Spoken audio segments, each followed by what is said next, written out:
I'll have the severity and timing of everything you can expect. Right now at 6, WRAL crews are tracking the storm every step of the way. Our reporters are spread out, covering every moment along the North and South Carolina coasts as it hits. The double red flags are flying here in Myrtle Beach. That means no swimming here in the water as we continue to monitor Tropical Storm Debbie. We'll have live reports from the Grand Strand coming up. And we're starting to see Debbie's impacts closer to the triangle. Stay with us for up to the second storm reports from the WRAL Live Center.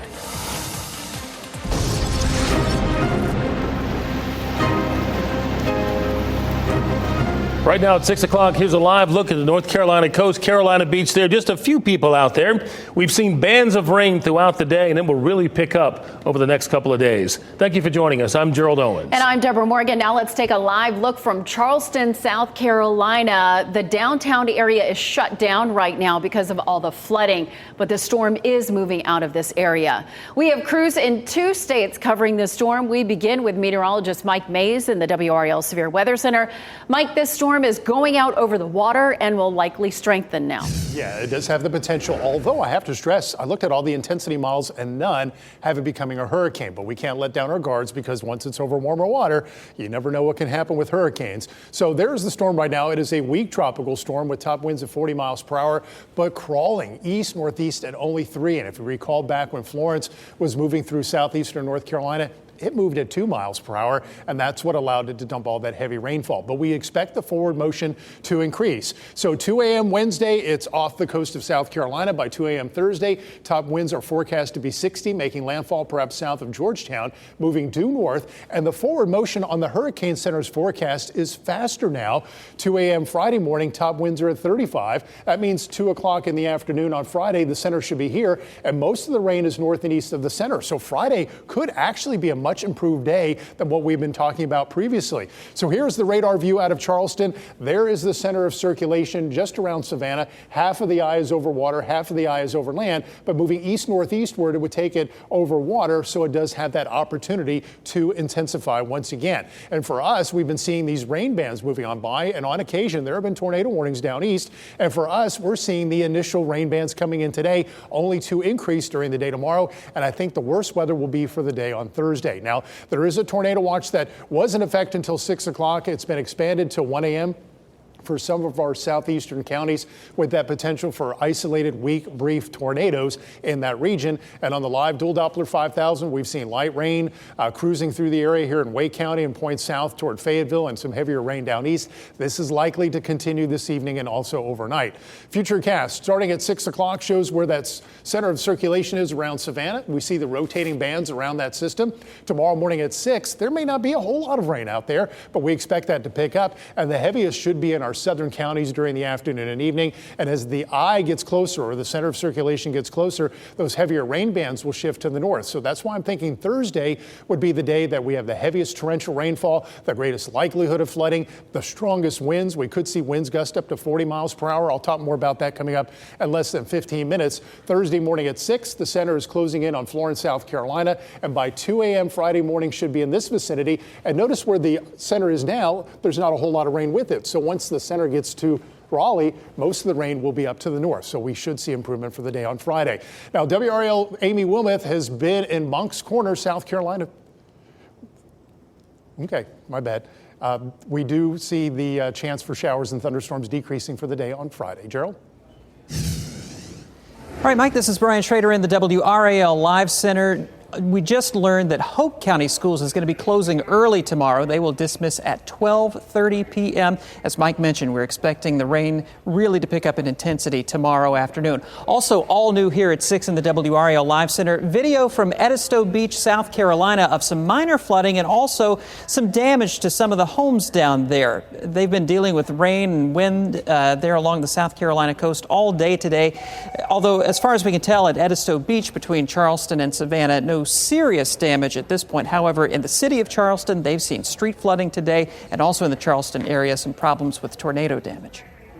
Let's show you that, Brian. The WRAL Storm Tracker was back on the road today, driving from Savannah, Georgia, to Moncks Corner, South Carolina. That's where the storm destroyed this Arby's. Meteorologist Amy Wilmoth joins us live there now with a more look at the damage. Amy. Right, and I have some new information, Deb. The National Weather Service now confirming that this was a tornado. They don't know the strength yet, but it was a tornado. In fact, there's surveillance footage of the tornado hitting this store, and we're efforting to get that video. But look at this. Photojournalist Jamie Munden zooming in onto an air conditioner that belonged to Arby's, but it's on the ground now. It was on the roof before the tornado hit early this morning. Around 2:30 this morning is when the tornado came through. So fortunately, it was overnight. This is a commercial area, and there are no injuries to report, which is the good news in all of this. Nobody was here at the time, but devastating loss here at Arby's. It's a complete loss. I'm pretty sure they're probably just going to have to tear down and start over. Luckily, the path didn't seem to be that wide, maybe half a mile or so, but tornado damage here in South Carolina and flooding. Live in South Carolina, I'm meteorologist Amy Wilmoth. All right, Amy, thank you. Let's go a little farther north. We're seeing the impact of Debbie in Myrtle Beach, which is under a state of emergency tonight. WRAL's Chelsea Donovan is there and joins us live. Chelsea, talk about the conditions you're seeing there at Myrtle Beach, and that's not affecting people who are sitting there on the beach. Absolutely, Gerald. When we came to you about 75 minutes ago, was sunny skies, and that brought out all of these vacationers that have come here, once a year, and this is their week to come here. So right now they're taking advantage of it. Right now we're not seeing hardly any winds, no rain. We spent the day driving down here from Raleigh, and we're seeing a lot of those rain bands, but right now we're getting a reprieve. And so you're seeing all of these folks coming out here and enjoying the weather before that rain comes in. I want to mention, you see some of those folks down there in the water. That's a no-no right now because the city of Myrtle Beach is flying what they call a double red flag, and that means no swimming in the water, and that's because the conditions here are worsening. A lot of rough surf. You can see those seas getting angrier, of course, by the minute. Of course, let's show you some video we took earlier today when we saw many folks out here. A lot of vacationers from Tennessee, Florida, Georgia, West Virginia, Pennsylvania. They're here for their once-a-year trip, and so they were making the most of it. We also went to a couple different places along Ocean Boulevard because that's kind of where people were going, to the arcades and things inside, because right now the boardwalk, which we are near, is pretty much shut down. Not a lot of activity, but as I just said, a lot of people doing what they can to make the most of their yearly vacation. We were really hoping for the sun to be out and be able to hang out on the beach all day, but hasn't been working out so far. All right, wind's starting to pick up just a little bit. We should mention we are under a state of emergency here in South Carolina. The city is operating on what they call OPCON 2, meaning they're under enhanced watch. They've got the resources available, and they're ready to implement them should things deteriorate here, which we know there will be a deluge of rain over the next 48 hours. We're live in Myrtle Beach. Chelsea Donovan, WRAL News. We are seeing the impact from Tropical Storm Debbie here in our area. As it moves further inland toward the Triangle, crews are trying to reduce the high risk for flooding. WRAL's Destiny Patterson shows us why crews in Cary say they're trying to be proactive. Now, I want you to take a look at this. You can see this is basically like a big vacuum cleaner. They're pulling up any extra water or debris, and all of this is in an effort to mitigate flood risk here in the area. As we get ready for Tropical Storm Debbie, towns like Cary have all hands on deck. Assistant Public Works Director Jimmy Simpson has a saying heading into weather events like this one: hang on. We could be here for a day if the storm were to pick up speed, or we could be here for 2 weeks. Crews trained for safe handling of their chainsaws. Keep both hands on the handles. While others cleared storm drains to reduce flooding. The storm is expected to dump even more rain on top of what we've already seen over the last few weeks. Hopefully this storm is gone by Sunday, but until then, everyone just look out for each other. Battalion Fire Chief Andy Hiscock says the town also has water rescue teams on standby and ways to monitor water levels. Our stormwater department can check stream levels and gauges remotely from here and tell us before anyone has to even go out. Hiscock and Simpson say their crews trained for this, and they're ready to help when the storm hits the hardest. So this big machine behind me is just a small part of a much larger effort to keep the area safe. The town officials tell me that they're also working with homeowners associations in order to work with neighborhoods to lower any bodies of water. Again, all in an effort to mitigate flood risk. Destiny Patterson, WRAL News, Wake County. And WRAL has the largest team of meteorologists and reporters bringing you complete coverage throughout the storm. Stay with us on air and online for new reports and forecasts the rest of the week. Testing for cancer-causing chemicals inside NC State's Poe Hall ended today. For 7 days, experts took samples trying to figure out the level of PCB contamination throughout the building. Poe Hall closed in November after high levels of PCBs were found inside. The experts doing the testing over the last week were working on behalf of a former graduate student battling leukemia. He and more than 200 other NC State employees and students want to know if the PCBs in the building contributed to their cancer diagnosis. Results will take about a month to get back. It is the largest drunk driving verdict in North Carolina history. The State Court of Appeals upheld a $40 million judgment today. It involves a Franklin County crash 4 years ago that claimed the life of Susan Chappell. Most of the money isn't owed by the driver who killed her. Instead, the jury went after her friend who let her drive the car despite knowing that she was drunk. A lawyer for the victim's family said the massive verdict was meant to send a strong message to others in similar situations.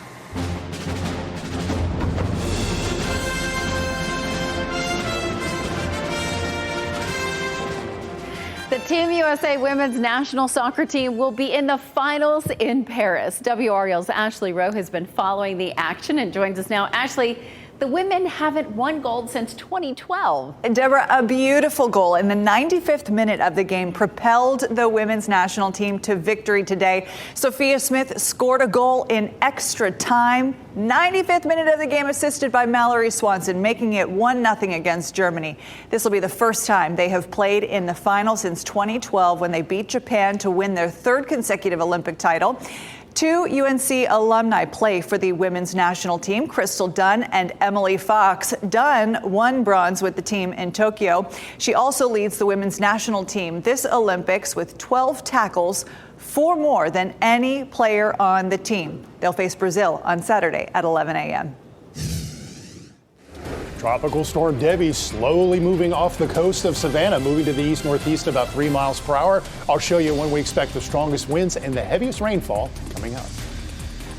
And you are looking live right now at Philadelphia, where Vice President Kamala Harris is speaking for the first time with her new running mate, Minnesota Governor Tim Walz. Lester Holt will have more on that coming up at 6:30 on NBC Nightly News. Next on WRAL News, we just got video of that tornado in Moncks Corner, South Carolina, as it flips over a truck. I'll show it to you next. All right, Brian, and we will take you live to Paris for some of the biggest moments of the day with WRAL's Liz McLaughlin.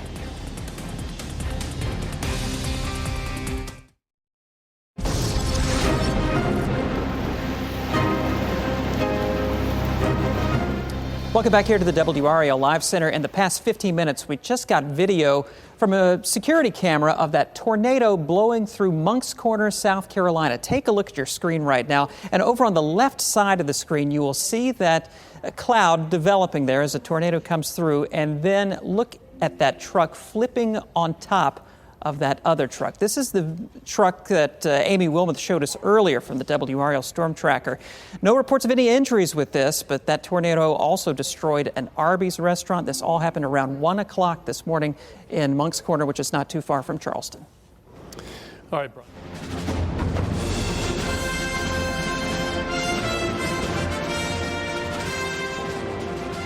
Another big day for Team USA in Paris with some of the top athletes in the world competing on the biggest stage.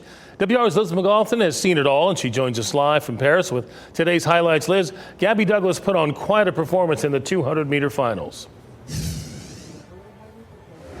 That's right, Gerald, but really my eyes were on the 1,500-meter race. This was perhaps the upset of the Olympics. I mean, going in, everyone thought it was between two much-hyped, trash-talking rivals. Reigning Olympic champion Jakob Ingebrigtsen from Norway and Great Britain's Josh Kerr, reigning world champion. They've been bad-mouthing each other for the whole year, really building anticipation for this showdown in Paris. But amazingly, neither one ended up at the top of the podium. American Cole Hawker overcame the two favorites in the final meters of the 1,500. beating his personal best time by more than 3 seconds in what may be the upset of the Olympics. Great Britain's Josh Kerr took silver, and Team USA's Yared Nuguse rounded out the podium. In the neck-and-neck 200-meter women's race, Team USA broke away. Gabby Thomas grabbing gold over the 100-meter winner, Julian Alfred, and Brittany Brown with bronze for the U.S. American Annette Etchewinike slung silver in the hammer throw, earning the first medal for Team USA in that event. 10,000 miles and 12 time zones away in Tahiti, American Caroline Marks surfed her way to golden glory. Right now, I'm just, I don't know, I'm at a loss for words. I don't even know what to say, but I'm just really happy. The U.S. women's soccer team came down to extra time against Germany. Smith on the burst, and Smith might get there! Smith does get there! With Sophia Smith landing a goal that clinched a 1-0 win. I just saw an open net in front of me and knew that I had to step up in a big moment. Keeping the undefeated streak alive as Team USA advances to the gold medal match. And in women's freestyle wrestling, Team USA's Amit Allure won gold. She was wearing Nike wrestling shoes like this with grip and traction to really help them take down the competition. At just 20 years old, she's the youngest American, to male or female, to ever get an Olympic wrestling gold. Gerald? All right, Liz, I was thinking of Gabby Douglas, the gymnast, Right. and we're talking about Gabby Thomas, the sprinter, but either way, both great athletes. Phenomenal, right. Gabby Thomas is amazing.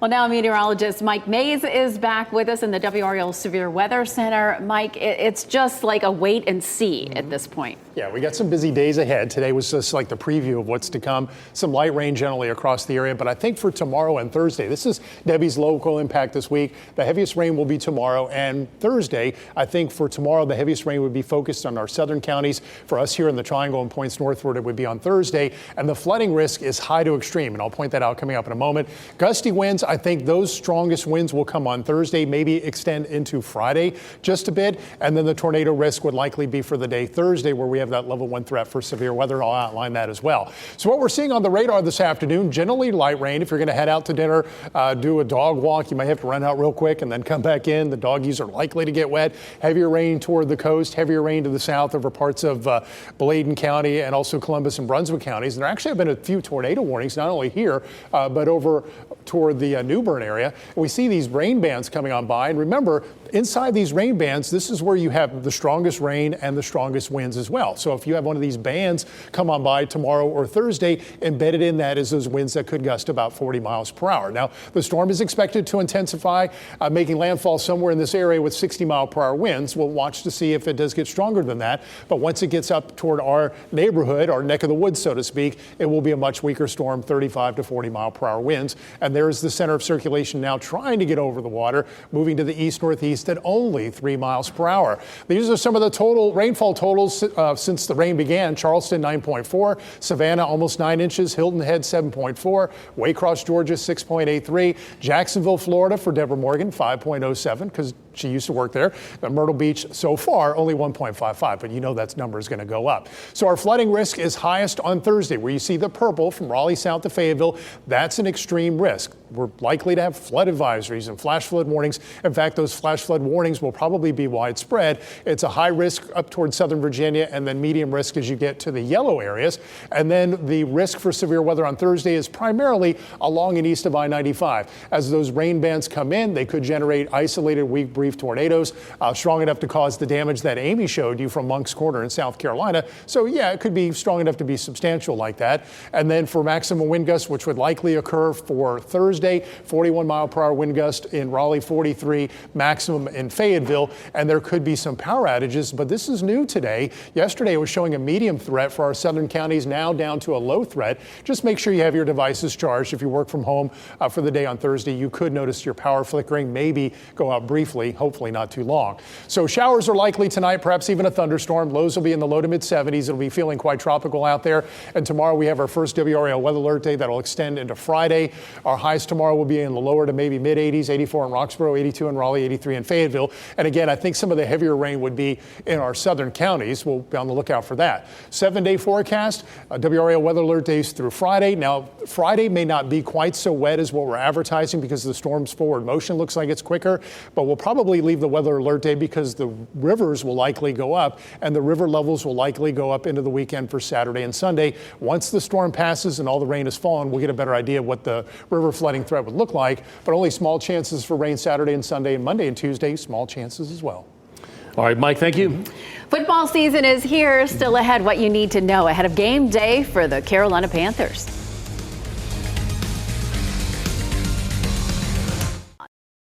Duke Energy says it is ready for anything Debbie could bring to North Carolina.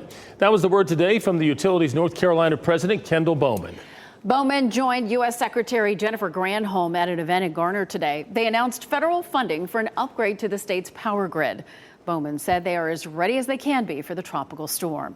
All right, the Panthers practiced today before heading to New England to face the Patriots on Thursday. And kickoff is at 7 p.m. You can watch the game live on Fox 50.